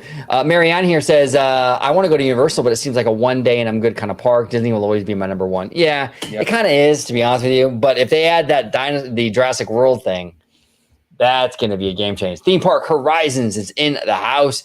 Just joined. Universal Beijing looks dope. That Jurassic World Adventure ride looks awesome. I have a suspicion that the main rides in Dark Universe and Potter will be on that level. And you know what? Horizons, I hope they are. If they're on that level, that's huge. That's huge. That's going to be fantastic. Yeah, and when I say so far, and that's what I'm saying, so far, what we've seen from Epic Universe hasn't impressed me. That doesn't mean that it won't. You know what I'm saying? So if the rides in those two lands are like that, or like the Jurassic World ride, okay, now we're cooking with some gas. You know what I'm saying? Now we're cooking with some gas. And that was actually like, on my, my kind of bucket list, what I would be looking forward to for Epic Universe would actually be Donkey Kong Country. Not even just the ride. That land itself looks awesome. Dark Universe, not just the ride, but the land. I love that kind of like dark gothic style to a land. I think that would be really cool. Hopefully the rides justify the land. Right. The possible Ministry of Magic, Harry Potter ride, and the live show for How to Train Your Dragon. I'm not too keen on the rides that they have there, but the show looks awesome, which again, I believe is also part of Universal Beijing. Right. Yep. Slimer here says Universal Beijing is on a whole nother level. Everything is grandiose, even on Disney Sea level, I would say. See, that's what I'm saying. You know what I'm saying? When I see, what I've seen from Universal Beijing, the little that I have seen, it's blown my mind. I cannot go gaga, go nuts, and fawn over that Jurassic World ride enough. You know what I'm saying? I haven't seen that. I'm not fawning over what we're seeing from How to Train Your Dragon Land. I'm just not. And then Lovelow mentions, did Bob Iger say anything about Planet of the Apes at Disney World? I didn't hear anything. However, there was no hints or anything, but we'll actually be incorporating that in the in-depth discussion when Slimer comes back on the channel. So definitely check that out as well. Yes. And he did mention something, I think yesterday though, where he said that there's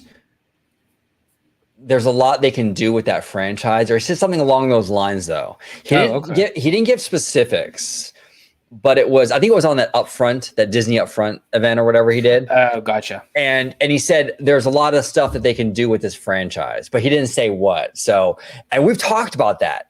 Dude, a Planet of the Apes land at Animal Kingdom, how sick would that be? Mm-hmm. I think it'd be cool. It's a little edgy, but I think that has potential. We got EJ's Adventures in the house. Good evening, everyone. What's up, EJ? Good to see you. Theme Park Horizons here says that Potter ride in Epic is heavily rumored to have that cool turntable effect for the giant creature similar to the Beijing Jurassic World ride. Okay, that's cooking with some gas. That could be potentially pretty dope, dude.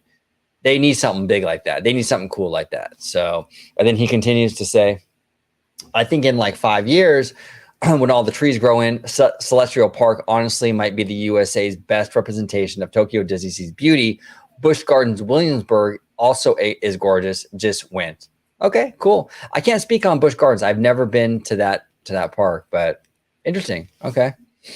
And we got Starship here. Most unpopular, or maybe unpopular, but I hope nothing Planet of the Apes comes to Disney.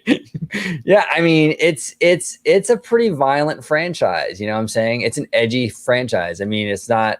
What do you think, George? I mean, do you think it's inappropriate for an Animal Kingdom, or do you think it belongs more like in a in like maybe like the Hollywood Studio Park or something like that. No, I actually think it would do very well at Animal Kingdom, believe it or not, because there's some concept art that was, it's not Disney concept art, but if you were to incorporate Planet of the Apes, sort of kind of into like a River Rapids kind of attraction.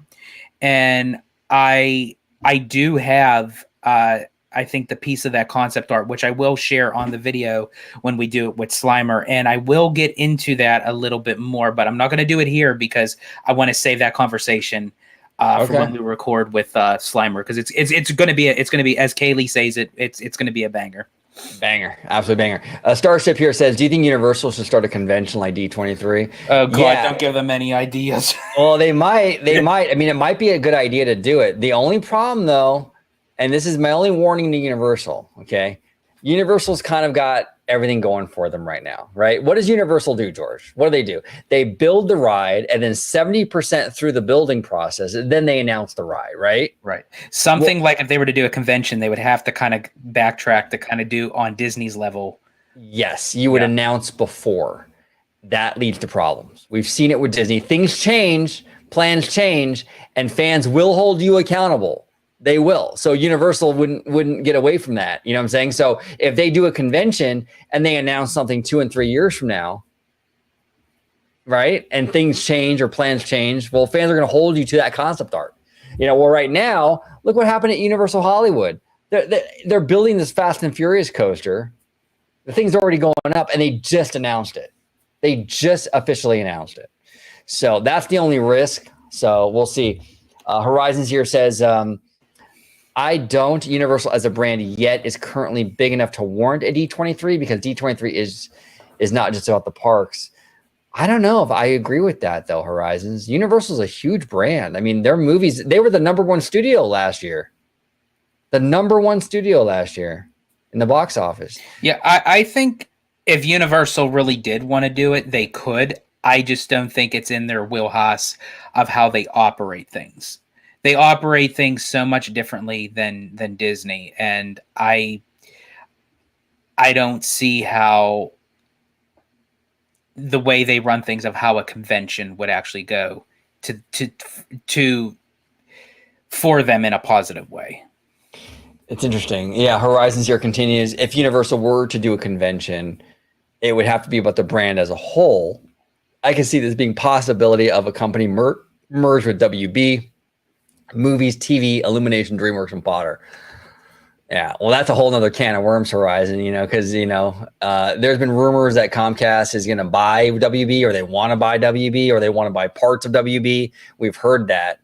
That would be interesting. Yeah, we'll see. I don't know. They seem to be trying to kind of mimic what Disney does. Even when you see these Epic Universe kind of videos that they do for each land, they're very Disney-esque, and I think they even dropped a video today with one of their Universal creative guys in a hard hat talking about DreamWorks Land. And it was like very Disney-ish. So they're trying to emulate Disney a lot. So they might want to go the convention route and do their version of D23. We'll see. Love Low. I'm in an offhand Disney Discord server, and someone shared a post from X of the Cali River Rapids rethemed. Okay, that's interesting. And Offhand Disney is awesome content, by the way. You should definitely follow, subscribe to Offhand Disney. He's also got very sexy hair. Very, very sexy hair that guy has. California Dreamin'. Hey, crew. What's up, Dreamin'? How you doing, bro? We appreciate you. And then Starship here says, that's what I was thinking, but it's just interesting that we know Disney always has a time they announce something. We never know when Universal is going to announce anything, just a theory. Exactly. And that where it can kind of get Universal in trouble if they're forced to announce things in advance because they have a convention. We'll take a couple more questions and then we're probably going to head out. But let's go ahead with EJ's Adventures. Why do you think Disney has a rough time over the last several years at the box office? One word, and it's not because woke, okay? It's not woke, nothing to do with woke. Barbie was the wokest movie of all time. Remember when Barbie was so woke? Oh my God. And then it made $1 billion. Yeah. It had nothing to do with woke. It's quality. The quality has suffered. And that's what it was. I think that they really lost their way. They became Hanna-Barbera, where they were just churning stuff out. It was a quantity over quality thing. That's the issue, in my opinion. What do you think, George? Yeah, I agree. I feel like when you're kind of pumping out all this content at once, and I feel like, Disney kind of already put it on Marvel in a sense where it's like, okay, Marvel's the GOAT, at the time. It's like, no matter what we put out, it's always going to do banger numbers. And it's like, let's just throw one after the other. Well, apparently that's not the case, because a lot of stuff coming out of Marvel lately has been okay, but not on like Endgame quality, and I think, taking a step back and kind of being humble, and saying, what, yeah, we got to focus on quality over quantity. And yeah, I do agree with you. It has nothing to do with what is being, because what is being considered woke. Everyone has a different definition of what's woke to them. So you can't just necessarily say, okay, that's woke. Well, okay, but that might be woke to you, but it may not be woke to somebody else. So it's a very widespread kind of topic matter. So that's not always the case of saying, okay, yeah, well, Disney is a brand of wokeness, and that's not the case. Yeah, that's the issue, is that it's a very malleable definition, and what's woke to one person is not woke to the other, and it's just a whole thing. I'm just tired of hearing about woke. It's gotten so played out. Everything is woke at this point, and when everything is woke, nothing is woke at the Exactly. Honestly, the best thing that I could say about woke is it needs to go to sleep. Right, there you go. I don't want to hear about woke. We don't want to hear about woke. But California Dreamin', what's going on with sticky hands, George? Any sticky Disney news? Are your sticky hands woke, George? As of right now, no. They're pretty good. They're good? But yes, but California Dreamin', yeah, actually, here's a bit of sticky Disney news for you, and for everyone in the chat also part of the conversation. I'm trying to I'm trying to get like everything in as like the top the top points of this Q&A, because there was a lot of great comments and a lot of telling things. But Iger had stated that they won't be announcing everything they are planning over the next 10 years being for Disneyland Forward for the first 10 years with investing money into it. As they want the flexibility to adjust their plans for years 7, 8, and 9. Oh yeah, I remember that. And I thought that was, I thought that's very telling. And honestly, that could even be not even just for Disneyland Forward, but that could also mean just for the investment widespread, whether it's for Walt Disney World, whether it's for the cruise line, whether it's for Disneyland Paris or what have you. But they said that they're kind of keeping years 7, 8, and 9 open to any changes with any new popular IP that may come out. So it can be kind of rearing and ready to go. So by that 10th year, they can do, whatever they need to do. And I wonder what IP they're eyeballing as to what maybe might be the game changer. They probably have a few IP on the chessboard that they're thinking, okay, this might be big, this might be big. I'm curious. That's a very, very interesting comment that was made. Very, very interesting. Yeah. Okay, a couple more, and then we'll head on out here. Here's EJ's Adventures. Oh, hold on one sec. There we go. What popcorn bucket should we get from Disney by the Sea during our next visit next month? Disney by the Sea. I don't know what that is. What is it? Do you know what that is, George? Disney by the Sea. What popcorn bucket should we get from Disney by the Sea? I'm not sure what you mean by that, yeah. EJ. I'm not sure what you mean by that. You mean, I don't know if they have popcorn, but do you mean Tokyo Disney Sea? Or does he mean like the cruise line? I'm not really sure. I'm not sure. But Ben Zacuto, Ben here says, yeah, Pacific Isle in the Lilo and Stitch parking lot as part of Disneyland expansion, maybe Moana and Stitch. Oh, I like that, Ben. That's a good idea. Pacific Isle. And then it's also kind of a nod and a wink to the Stitch parking lot. I like that. That's very creative. It pays homage to that. And I like that a lot, dude. I like that. And you got the banger profile pic too, the Luca and Luca the Italiano. Right. The Italiano. Absolutely. Okay, we'll do a couple more. We got Kiki and Luca here. You guys are looking sexy, sexier than Bob Iger. Oh, thank you. That's a high threshold. Bob Iger is a whole lot of sexy. Yeah. That's a lot of sexy right there. Okay, Theme Park Horizons. I have a visual plan I made for my Beyond Big Thunder idea. I could send to anyone if they want on Twitter. I made a collage. I made for a college class. Yeah, you know what? Horizons. DM it to me. I'm down to check it out. If you don't mind, OG, actually, it's up to you. It's up to you, Horizons. But if you would actually even like to come on the channel, yeah, we're more than welcome to come on. And if you want to share it yourself, break it down. That's completely up to you. But the invitation's open. Absolutely. All right, we're gonna wrap it up on this latest episode of OG55 Live. We had a lot of fun talking to everybody in the chat today. EJ's Adventures, Theme Park Horizons, Slimer, Mr. Seymour Duck, Theme Park Wizard, Girly Nerd, Jacob, Ben, Starship, Theme Park Casual. Oh man, so many people in the chat. Andre, Lucy, we love you, Lucy. Who else was in the chat today? Florentine. Everybody that joined us today, we do appreciate you. Oh, Kaylee, the one and only Kaylee, Matterhorn Mania, Elgo, with 2 E's. Thank you so much, everybody, for joining this episode of OG55.